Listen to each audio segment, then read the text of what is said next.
Dan Kanninen is policy advisor at Smoot-Tui's group. He was White House liaison officer at the Environmental Protection Agency under Barack Obama. He joins us now from Washington, D.C. Very good to have you with us. Why on earth would Donald Trump do something like this? Thank you, Jane. Well, he is fulfilling a campaign promise. He went to West Virginia, Pennsylvania, Ohio, coal country, and promised people, as he did in that clip he just played, that they're going to get rehired if he was president. What is the truth, though, is that the coal industry has been declining in jobs for years and if not decades. Far before Barack Obama became president, far before the Clean Power Plan, it's simply being outpaced by natural gas prices and really the availability of renewable energy products. So this will be an empty promise to these folks, but in the short term, he's hoping to reap political gain. So a promise that will resuscitate a dying industry, as you're saying, to create a few jobs and effectively helping kill off the planet. Yes.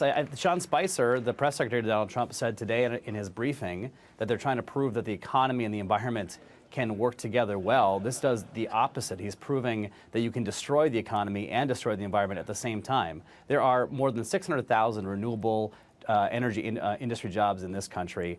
Solar has grown threefold in the last 5 years alone. That's where the innovation's happening. That's where American jobs are taking place. And that's certainly also reducing our carbon footprint and leading to reduce the threat of global warming. This strikes really at the heart of all of that, all to fulfill a campaign promise that will result in actually a net zero jobs to anyone in coal country. And what can be done? I mean, how can this be stopped? Can it be stopped? Walk us through the process. Yeah, it's very interesting. The executive orders that he has signed, as you've seen, he sits there with a big folder and shows everyone in the room that he's signed this piece of paper. Generally speaking, they haven't had a lot of detail in them. They've been broad documents, mostly rhetorical, political documents. And what's going to happen is that now the EPA will have to go to the courts and seek formally to remand the rule that Barack Obama's administration put forth last year, 2 years ago, excuse me. That will take some time just to do that step.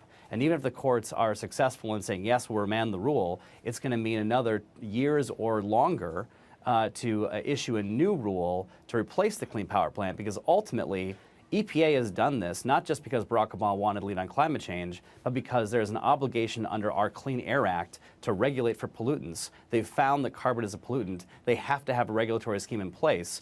That needs to be replaced then with what he proposes to do away with here.